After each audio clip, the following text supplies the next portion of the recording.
The war in Gaza has been waging for a year now. During that whole year, the United States has supported Israel in its invasion. The common explanation is that Israel is an ally of the United States, so of course the United States is supporting its ally. Now, there are some individual people who have a different idea of why the United States should support Israel. Certain individuals believe that the United States should support Israel in order to bring about the rapture. The rapture is a Christian prophecy that's basically the end of the world. And Christians want to bring about the rapture because they think it'll bring about the return of Jesus Christ, their Savior, and they believe that once Jesus returns, there's going to be some kingdom of heaven here on earth. However, this will involve the death of most non-Christians, with the exception of the few non-Christians who are most likely to convert to Christianity. Not all Christians believe this, but there are certain evangelical Christians who do support the war based on the prophecy of the rapture. This is not official U.S. policy, but you do have to look at how religious Congress is. Congress is very religious, and it makes you wonder if there are certain policymakers within our government that are making policy based off of religion. Basically, our government is so fanatical in its support of Israel, it makes you wonder if there's some underlying reason why it has been so supportive of Israel. In order to bring about the prophecy of the rapture, Israel needs to conquer Gaza as well as some other territories such as the West Bank. And supporting Israel in this war could bring it one step closer to securing the borders it needs to in order to bring about the rapture. As a U.S. citizen, I'm afraid that there are people in our government who are basing foreign policy off of religion. Hello, I am the Knight of the Basilisk. I want to have a discourse. This is not a discourse we are having in this nation. But I feel that we should ask ourselves, is the rapture in our interests? Should we base our foreign policy with the goal of bringing about the rapture? So the rapture is basically the end of the world. So us, the United States, attempting to bring about the rapture is us having a foreign policy that is pro-end of the world. So imagine someone running for president saying they want to nuke most of the world that is non-Christian. Would you vote for them? See, that's why I want to have this discussion, is because if our government's going to base a policy to bring about the rapture, shouldn't they be honest about it? So if our policy is that of the rapture, we want to bring about the deaths of all non-Christians. Did I vote for that? Is that what I voted for? But more so, how is this in America's interests? That is, okay, are we certain that the true believers that will survive the rapture even represent a significant population of Americans or even Christians? That's correct.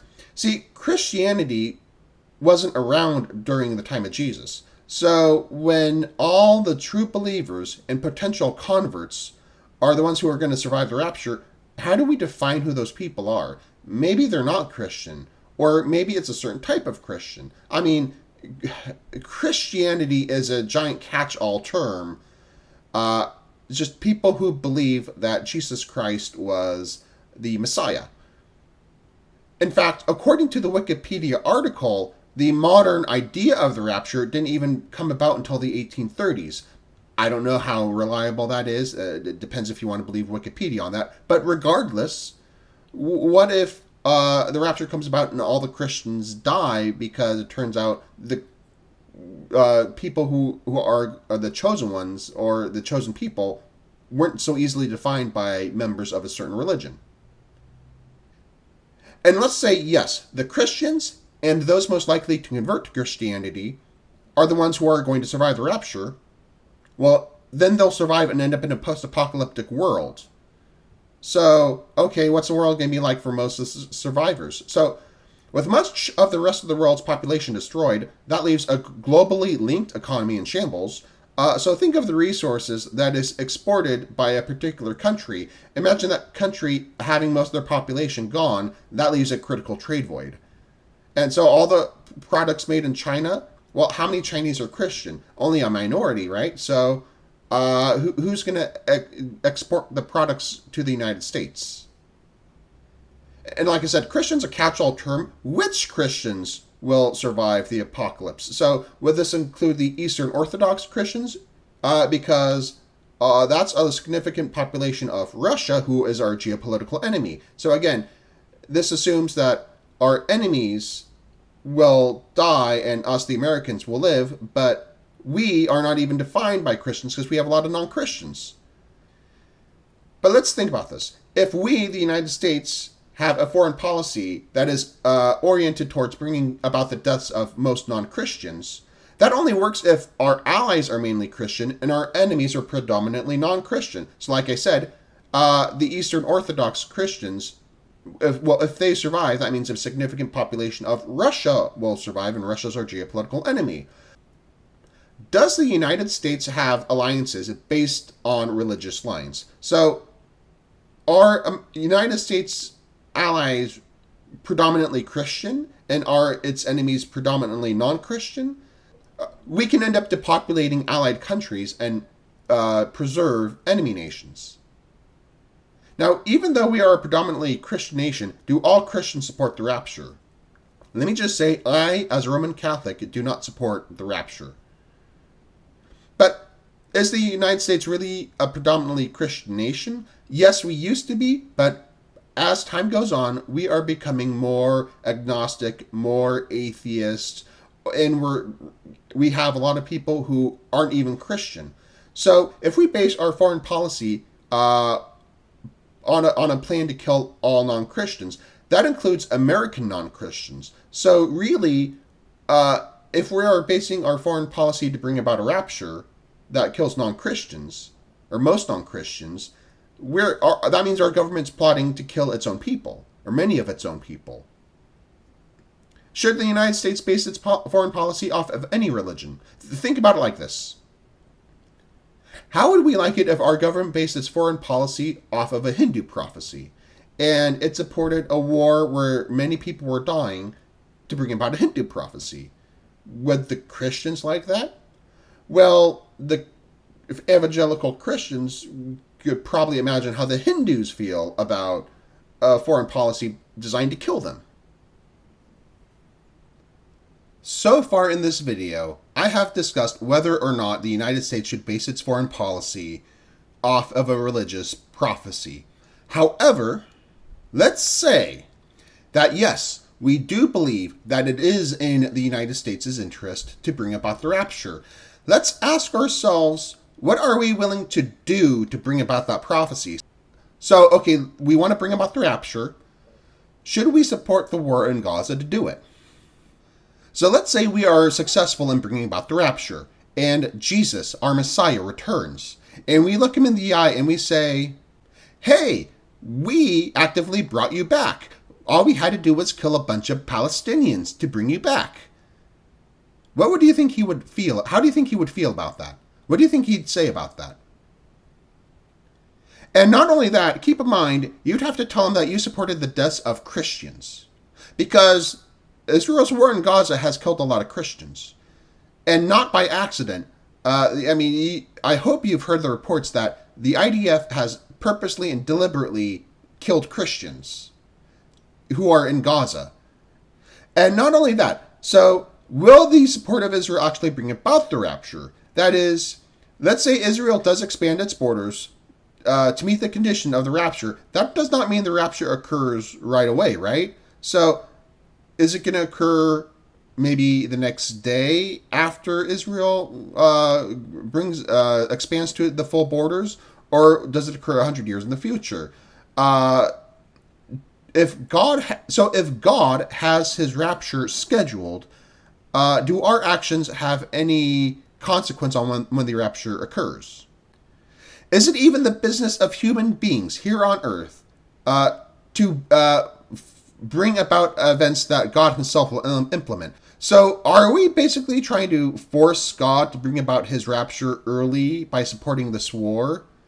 Shouldn't we just let God bring about the rapture whenever he's going to bring it about? So, if a Christian nation had a foreign policy that was trying to make God bring about the rapture, wouldn't that just get God pissed off at our nation? And even if we did want to bring about the rapture, is the war itself in our interests? So, is supporting the perpetration of a humanitarian crisis and atrocity in our interest? Regardless of whether you think this is a genocide or not, this is the deaths of many innocent civilians. If it's not a genocide, it is collective punishment, which is a war crime. It is a blockade of 2 million people that have lasted a year, which I think is a war crime. Possibly part of the Palestinian territory will be taken from them to use as a buffer zone. That's a war crime, because if you want to create a buffer zone, you're supposed to use your own territory. This is the destruction of, I think, 70% of Gaza, including Al-Shifa Hospital and other health clinics. And even if you believe Al-Shifa Hospital was destroyed by a misfired Hamas rocket, still other health facilities were destroyed by Israel. Much of Gaza's leveled. Like, this isn't just strategic bombing. This is a whole lot of Gaza's leveled. So this is still a humanitarian crisis, even if you think it's not genocide. Did the Gazans attack the United States? And they might not have attacked the United States. They might have attacked an ally. But keep in mind, bringing about a war to support a prophecy still has real-world ramifications. So much of the rest of the world is horrified by what we're doing, and they see the United States as supporting Israel in bringing about the thing that's horrifying the rest of the world. And also, let's put the shoe on the other foot. So let's say that another country went to war to support a prophecy, and that prophecy was designed to bring about the deaths of many people. How would we feel about that? And let's say that let's say another country went to war, and that war or supported a war, and they did it on the basis that all Christians would die. How do you think the Christians would feel about that? Are we violating our own internal interest to support this war? So, people in the United States government have resigned, and these because of this war. And in particular, I'm thinking of an account, and I can't cite the source. I am my apologies, but there were people in the United States government who were responsible for making sure that the supplies that we sent to Israel could be accounted for. And they were given orders to not account for those supplies. So they resigned because they had ethical dilemmas. Why are we putting our own civil servants in an ethical dilemma? Why is it that we don't want to account for taxpayer money that's going to support Israel? If anything, we should double down on making sure the money we send to Israel is accounted for. And that's why I'm worried about this war, is our desire to support Israel seems to be irrational and just hell-bent and driven. And again, who could have, whose interest is it to make sure money sent to Israel is not accounted for? And the only answer is corrupt people. Or it could be irrational people who just want to support Israel no matter what. And keep in mind, let's just also think about how irrational this is. We are supporting the blockade of the United States. Israel is blocking aid to Gaza, including U.S. aid, and that's the whole reason why we had to build that stupid pier in the first place. But remember back at the end of World War I, Woodrow Wilson was advocating for freedom of the seas and stating that no one should block the United States from sending goods to anybody? When did that go down the drain? I don't know what God is thinking. I can only imagine. But as a Roman Catholic, I think I can make an educated guess. I think God is seeing us act in an unchristian way, us being the United States, and acting in an unchristian way to attempt to force him to do something he was going to do on his own terms. I think he'd be upset at us. And regardless, as a Christian, I see what's going on, and it just doesn't sit right with me. I think Israel has every right to pummel Hamas into the ground, but Israel is not waging war against Hamas. Israel is waging war against innocent civilians. I support the war against Hamas, but not the war Israel's actually waging. Is the rapture in the U.S. geopolitical interest? And if it is in the U.S. geopolitical interest, does that explain why we are supporting the war in Gaza? That is, are we trying to go about it in a way that is consistent with being a Christian? Anyways, I am the Knight of the Basilisk. Thank you for listening to me. Take care.